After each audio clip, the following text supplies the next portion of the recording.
Well, this last 4th of July weekend was filled with violence, with more than a dozen mass shootings, including the horrifying one in Highland Park, Illinois. What is standing in the way of us actually getting reform that would help address gun violence? Let's talk about it in today's video.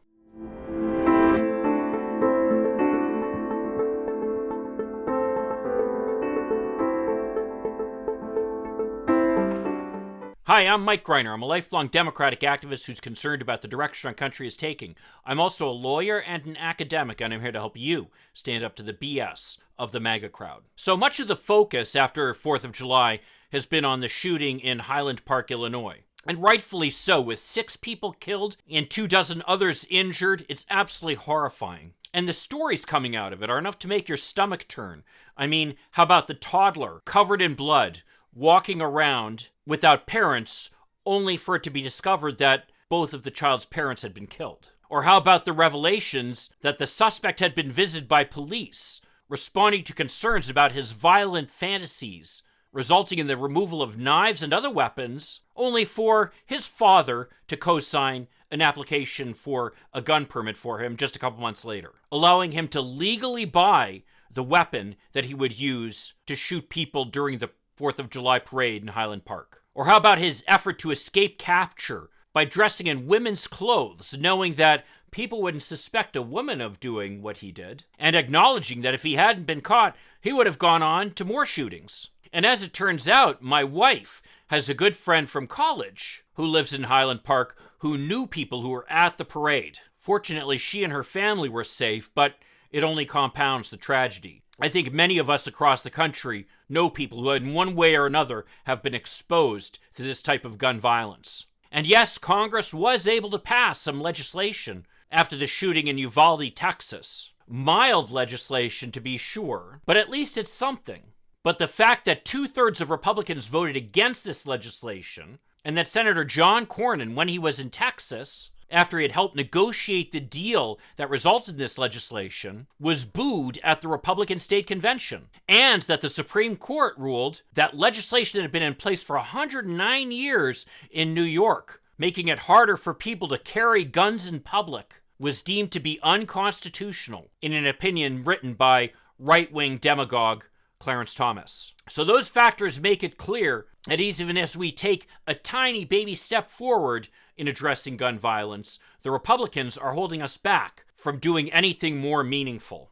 And that commitment by Republicans to guns was only highlighted when the Republican candidate for governor of Illinois, the state where that horrific shooting happened, Darren Bailey, who's supported by Donald Trump and who once raffled off a semi-automatic rifle, said that people should just move on and celebrate the 4th of July moments after the shooting had happened. Yes, God forbid that mass slaughter get in the way of us celebrating the 4th of July. It's so incomprehensible to so many of us looking around at this landscape as to why Republicans are so violently opposed to even the most minor regulations of guns. I mean, one article in the New York Times argued that it's that we have these gun myths that are baked into our culture about the strong good guy with a gun protecting us.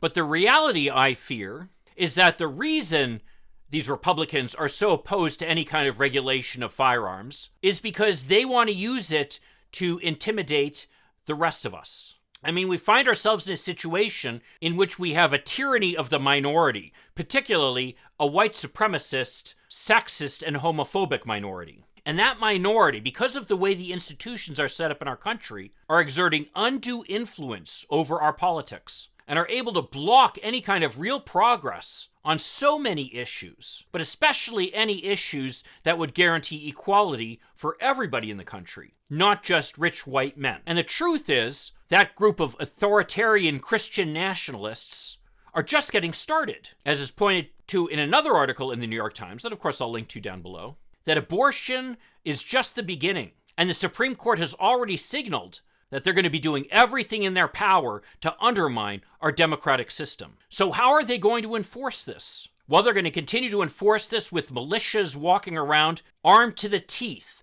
knowing that if they're ever charged with anything, I mean, just look at Kyle Rittenhouse. He's become the poster child for being the white nationalists walking around with guns intimidating people, getting away with it. And recent survey research has shown that a majority of Republicans now support political violence. So this is not some theoretical thing. This is not just something that they like guns or that culturally they're predisposed to believe in them. No, this is all about a minority in our country using the undue political power they have to give themselves access to the weapons that they need to keep the rest of us intimidated and in line. This is not some innocent enjoyment of guns or concern about what the Constitution says. This is all part of the effort of the right-wing, MAGA authoritarian Christian nationalist movement to destroy our democracy and silence any of us who stand in their way. Well, if you want to see a video detailing why white Christians are so nervous right now that they're looking to use whatever political power they have, up to and including violence, to get what they want, check out this video over here. I'll see you then. In the meantime, let's hope for continued progress. Thank you.